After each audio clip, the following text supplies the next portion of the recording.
Welcome friends, स्वागत है आपका आपके अपने चैनल द सीजी नॉलेज में। मैं संतोष चौहान आज लेकर आया हूं प्राचीन भारत के इतिहास से संबंधित मोस्ट इम्पॉर्टेंट 30+ एमसीक्यू लेकर। तो फ्रेंड्स, इस वीडियो में अंत तक बने रहिएगा और अगर आपने हमारे इस चैनल को सब्सक्राइब नहीं किया है तो प्लीज़ इस चैनल को सब्सक्राइब करें, जिससे आपको हमारे आने वाले वीडियोज़ का बेनिफिट्स मिलता रहे। तो देरी न करते हुए चलिए शुरू करते हैं आज का पहला क्वेश्चन। तो आज का पहला क्वेश्चन है, भारत में आक्रमण करने वाला प्रथम यूनानी शासक कौन था? ए सिकंदर, बी मेगास्थनीज, सी सेल्यूकस या फिर डी चंगेज खान। तो इसका सही आंसर हो जाएगा ए सिकंदर। तो फ्रेंड्स, भारत में आक्रमण करने वाला प्रथम यूनानी शासक सिकंदर था और सिकंदर मैसेडोनिया शासक फिलिप द्वितीय का पुत्र था, जिसने सर्वप्रथम विश्व विजय का लक्ष्य रखा था। अगला क्वेश्चन है, सिकंदर का भारत में पहला मुकाबला किस शासक से हुआ? ए चंद्रगुप्त मौर्य, बी धनानंद, सी राजा पोरस या फिर डी राजा आम्भी। तो इसका सही आंसर हो जाएगा डी राजा आम्भी। तो फ्रेंड्स, सिकंदर का भारत में पहला मुकाबला तक्षशिला के शासक आम्भी से हुआ और इस युद्ध में राजा आम्भी पराजित हो गया। अगला क्वेश्चन है, हाइडे स्पेस का युद्ध सिकंदर और किस शासक के मध्य हुआ? ए चंद्रगुप्त मौर्य, बी धनानंद, सी राजा पोरस या फिर डी राजा आम्भी। तो इसका सही आंसर हो जाएगा सी राजा पोरस। तो फ्रेंड्स, हाइडे स्पेस के युद्ध में सिकंदर का मुकाबला राजा पोरस से हुआ। इस युद्ध में राजा पोरस पराजित हो गया, परंतु कहा जाता है कि राजा पोरस की वीरता से प्रभावित होकर सिकंदर ने राजा पोरस से मित्रता कर ली और राजा पोरस एकमात्र शासक था जिसे सिकंदर ने मित्रता की थी। अगला क्वेश्चन है, किस शासक की विशाल सेना के भय से सिकंदर को वापस लौटना पड़ा था? ए चंद्रगुप्त मौर्य, बी धनानंद, सी राजा पोरस या फिर डी राजा आम्भी। तो इसका सही आंसर हो जाएगा बी धनानंद। तो फ्रेंड्स, सिकंदर के आक्रमण के समय मगध का शासक धनानंद था। धनानंद के विशाल सेना के भय से सिकंदर वापस लौटने पर मजबूर हो गया और फ्रेंड्स, लौटते समय 323 ईसा पूर्व में इराक के बेबीलोन में सिकंदर की मृत्यु हो गई। अगला क्वेश्चन है, भारत में आक्रमण करने वाला पहला बैक्ट्रियाई यवन शासक कौन था? ए सेल्यूकस, बी मिनेंडर, सी मेगास्थनीज या फिर डी इनमें से कोई नहीं। तो इसका सही आंसर हो जाएगा ए सेल्यूकस। तो फ्रेंड्स, 305 ईसा पूर्व में सेल्यूकस और चंद्रगुप्त मौर्य के मध्य युद्ध हुआ, जिसमें सेल्यूकस पराजित हुआ और फ्रेंड्स, इसी युद्ध के पश्चात चंद्रगुप्त मौर्य का विवाह सेल्यूकस निकेटर की पुत्री कार्नेलिया से हुआ। अगला क्वेश्चन है, भारत से यवनों को पराजित कर निष्कासित करने वाला शासक कौन था? ए चंद्रगुप्त मौर्य, बी धनानंद, सी राजा पोरस या फिर डी पुष्यमित्र शुंग। तो इसका सही आंसर हो जाएगा डी पुष्यमित्र शुंग। तो फ्रेंड्स, शुंग वंश का संस्थापक पुष्यमित्र शुंग था। अश्वमेध यज्ञ करने वाला पहला शासक और यवनों को पराजित कर निष्कासित करने वाला शासक पुष्यमित्र शुंग ही था। अगला क्वेश्चन है, पुष्यभूति वंश का वास्तविक संस्थापक कौन था? ए प्रभाकर वर्धन, बी हर्षवर्धन, सी आदित्यवर्धन या फिर डी पुष्यभूति। तो इसका सही आंसर हो जाएगा ए प्रभाकर वर्धन। तो फ्रेंड्स, पुष्यभूति वंश का संस्थापक पुष्यभूति था, जबकि इसका वास्तविक संस्थापक प्रभाकर वर्धन को माना जाता है। इसकी राजधानी थानेश्वर हरियाणा में थी। अगला क्वेश्चन है, चीनी यात्री हुएन सांग किस शासक के शासनकाल में भारत आया? ए चंद्रगुप्त, बी प्रभाकर वर्धन, सी हर्षवर्धन या फिर डी पुलकेशिन द्वितीय। तो इसका सही आंसर हो जाएगा सी हर्षवर्धन। तो फ्रेंड्स, चीनी यात्री हुएन सांग पुष्यभूति वंश के शासक हर्षवर्धन के शासनकाल में भारत आया था और उसने अपनी यात्रा का वर्णन सियुकी नाम की किताब में किया है। अगला क्वेश्चन है, सम्राट हर्षवर्धन ने अपनी राजधानी किसे बनाया था? ए थानेश्वर, बी कन्नौज, सी पाटलिपुत्र या फिर डी वैशाली। तो इसका सही आंसर हो जाएगा बी कन्नौज। तो फ्रेंड्स, सम्राट हर्षवर्धन के दौरान राजधानी कन्नौज थी, जबकि प्रभाकर वर्धन के दौरान राजधानी थानेश्वर वर्तमान हरियाणा में थी। अगला क्वेश्चन है, किस हिंदू सम्राट ने 2 धर्म सभा कन्नौज और प्रयाग में आयोजित की थी? ए प्रभाकर वर्धन, बी हर्षवर्धन, सी पुलकेशिन द्वितीय या फिर डी चंद्रगुप्त मौर्य। तो इसका सही आंसर हो जाएगा बी हर्षवर्धन। तो फ्रेंड्स, पुष्यभूति सम्राट हर्षवर्धन ने 2 धर्म सभा कन्नौज और प्रयाग में आयोजित की थी और इन्हें ही मोक्ष परिसर कहा गया है। अगला क्वेश्चन है, सम्राट हर्षवर्धन को पराजित करने वाला शासक कौन था?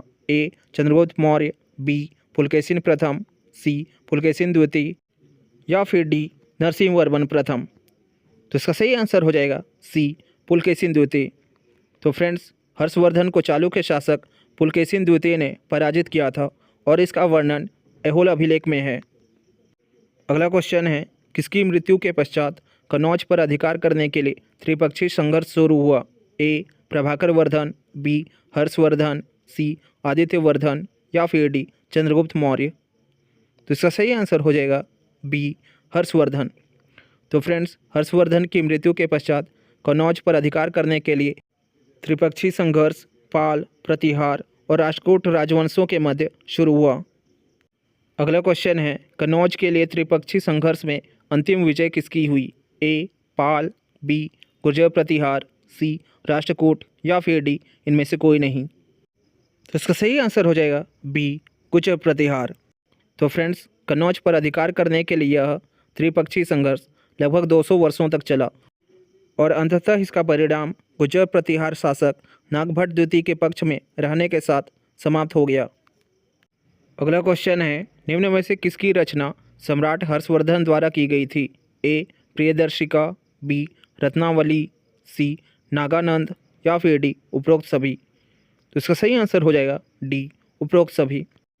तो फ्रेंड्स, सम्राट हर्षवर्धन स्वयं एक कवि थे और उनकी रचनाएं हैं रत्नावली, नागानंद और प्रियदर्शिका। अगला क्वेश्चन है, पाल वंश का संस्थापक कौन था? ए. गोपाल, बी. धर्मपाल, सी. दंतीदुर्ग या फिर डी. गोविंद। तो इसका सही आंसर हो जाएगा ए. गोपाल। तो फ्रेंड्स, पाल वंश का संस्थापक गोपाल था। इनकी राजधानी मुंगेर वर्तमान पश्चिम बंगाल में थी और इन्होंने नालंदा विश्वविद्यालय को दान दिया था और साथ ही विक्रमशिला विश्वविद्यालय की नींव भी डाली थी।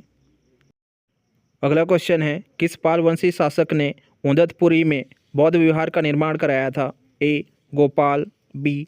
धर्मपाल, सी. देवपाल या फिर डी. नयपाल। तो इसका सही आंसर हो जाएगा ए. गोपाल। तो फ्रेंड्स, पालवंशी शासक गोपाल ने उदतपुरी बिहार शरीफ में बौद्ध विहार का निर्माण कराया था। अगला क्वेश्चन है, निम्नलिखित में से किस शासक का नाम बादल स्तंभ शिलालेख से जुड़ा है? ए. नारायणपाल, बी. नवपाल, सी. विग्रहपाल या फिर डी. महीपाल प्रथम।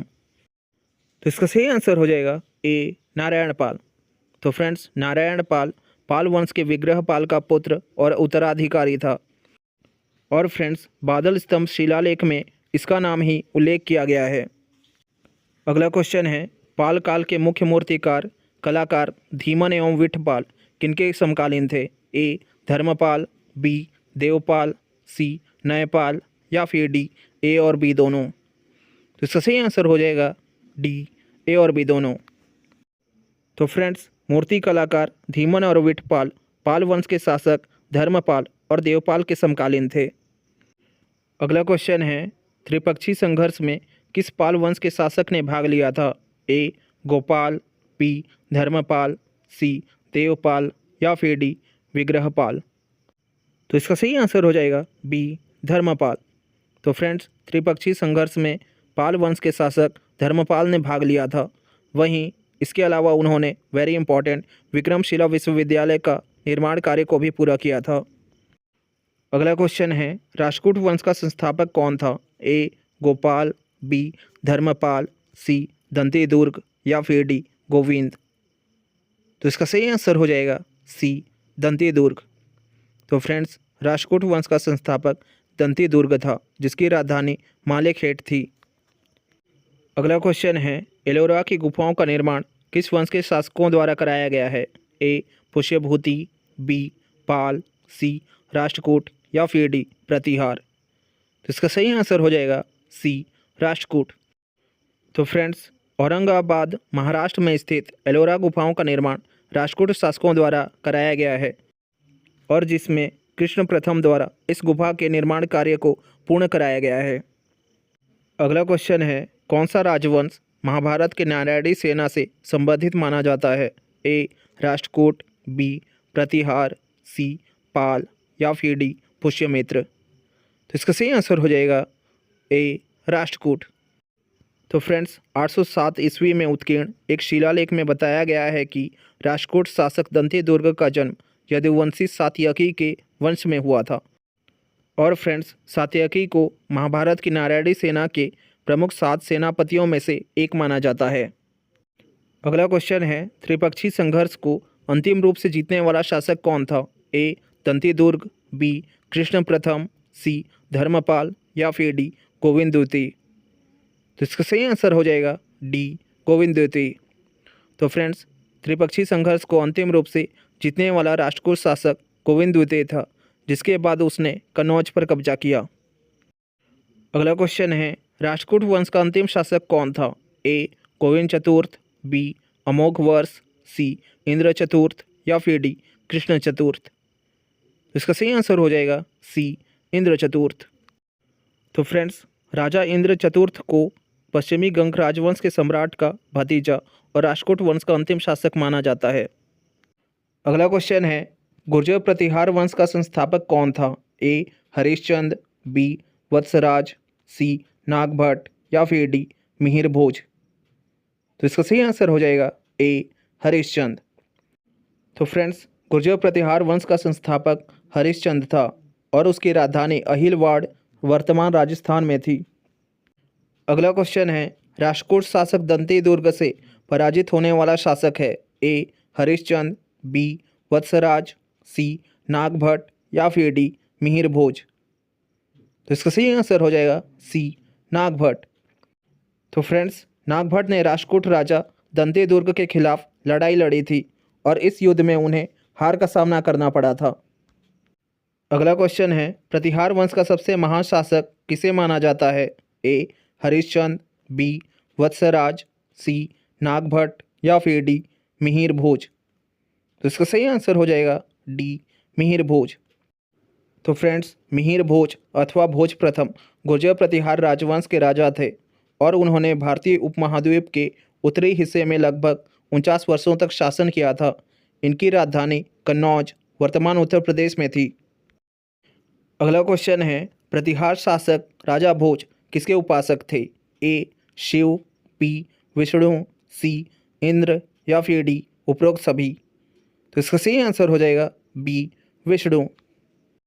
तो फ्रेंड्स इसके काल के सिक्कों पर आदि वराह की उपाधि मिलती है, जिसे यह अनुमान लगाया जाता है कि राजा भोज भगवान विष्णु के उपासक थे।